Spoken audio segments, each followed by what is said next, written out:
Crônicas do Amanhecer. Por Feijão, Centro Espírita Allan Kardec de Balneário Gaivota. Balneário Gaivota, 26 de janeiro de 2025. PEC contra aborto legal não é a favor da vida, destaca médica, parte 2. A PEC contra o aborto legal é uma retrogradação moral e cognitiva e está muito distante de uma medida de proteção à vida, frisou a médica Luana Araújo ao UOL News desta quinta, 28/11.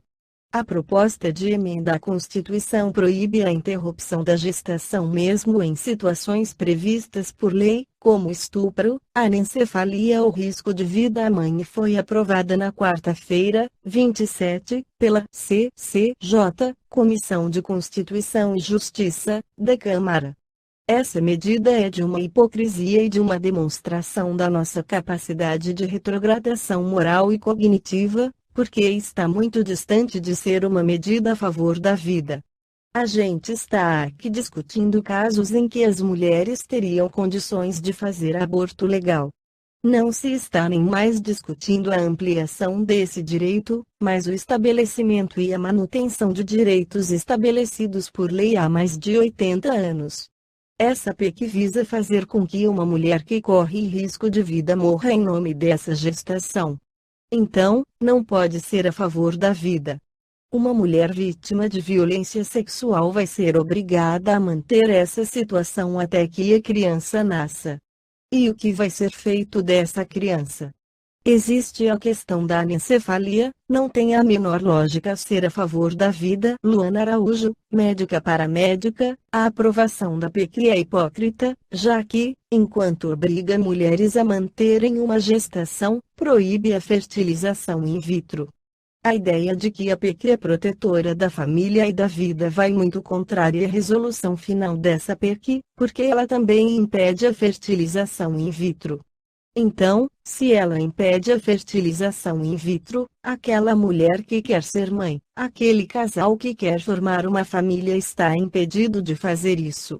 Então, que a favor da vida e a favor da família é essa PEC senão uma situação absolutamente política e ideológica e uma grande cortina de fumaça? Eu queria muito entender em termos técnicos onde isso é a favor da vida. Porque, em termos científicos, em termos de saúde pública, isso não existe. Luana Araújo, médica. No Livro dos Espíritos, Allan Kardec esclarece sobre a união da alma e do corpo. 344. Em que momento a alma se une ao corpo? A união começa na concepção, mas só é completa por ocasião do nascimento. Desde o instante da concepção, o espírito designado para habitar certo corpo a este se liga por um laço fluídico, que cada vez mais se vai apertando até ao instante em que a criança vê a luz. O grito que então solta anuncia que ela se conta no número dos vivos e dos servos de Deus. 345. É a definitiva união do espírito com o corpo desde o momento da concepção. Durante esta primeira fase, poderia o espírito renunciar a habitar o corpo que lhe está destinado? É a definitiva união, no sentido de que outro espírito não poderia substituir o que está designado para aquele corpo. Mas como os laços que ao corpo prendem são ainda muito fracos, facilmente se rompem. Podem romper-se por vontade do espírito, se este recua diante da prova que escolheu. Em tal caso, porém, a criança não vinga. 346.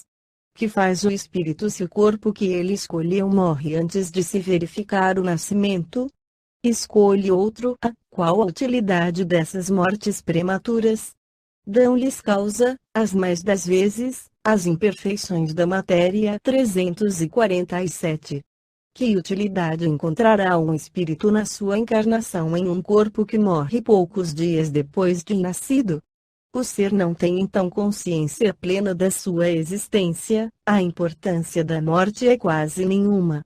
Frequentemente é, como já dissemos, uma prova para os pais. 348.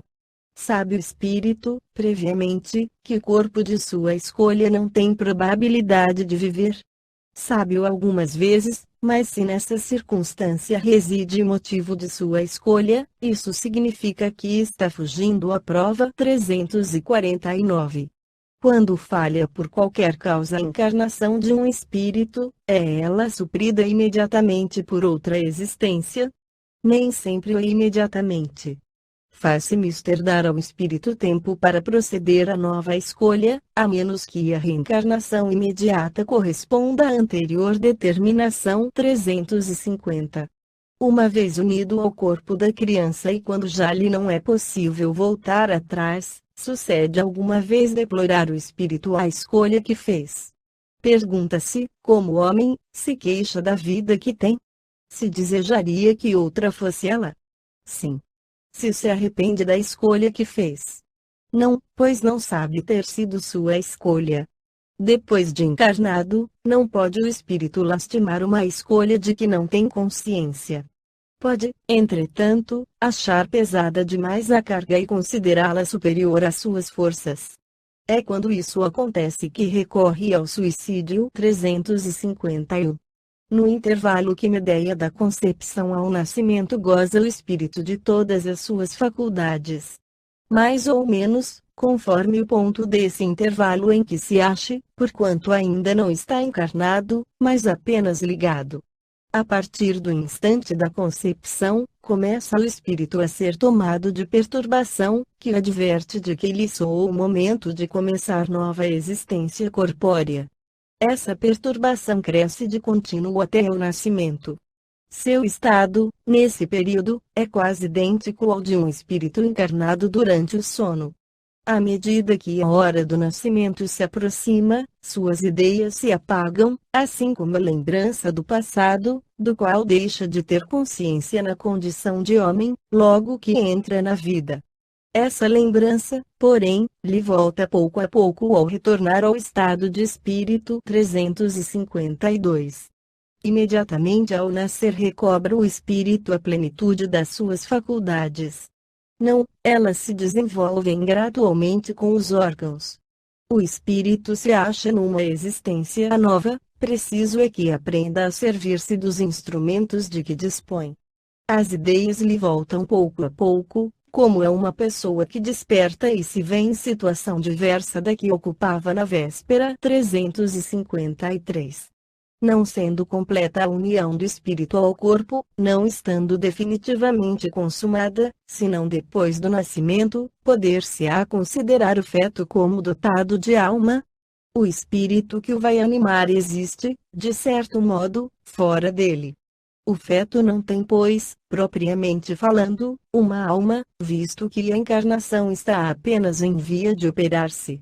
Acha-se, entretanto, ligado à alma que virá a possuir 354. Como se explica a vida intrauterina? É a da planta que vegeta. A criança vive vida animal. O homem tem a vida vegetal e a vida animal que, pelo seu nascimento, se completam com a vida espiritual 355. Há, de fato, como indica a ciência, crianças que já no seio materno não são viáveis? Com que fim ocorre isso? Frequentemente isso se dá e Deus o permite como a prova, quer para os pais, quer para o espírito da criança 356. Entre os natimortos alguns haverá que não tenham sido destinados à encarnação de espíritos. Alguns há, efetivamente, a cujos corpos nunca nenhum espírito esteve destinado. Nada tinha que se efetuar para eles. Tais crianças então só vêm em função de seus pais. Pode chegar a termo de nascimento um ser dessa natureza. Algumas vezes, mas não vive. Segue-se daí que toda criança que vive após o nascimento tem forçosamente encarnado em si um espírito. Que seria ela, se assim não acontecesse? Não seria um ser humano. Esta foi a crônica do amanhecer de 26 de janeiro de 2025. Por Alfredo Feijão Lopes.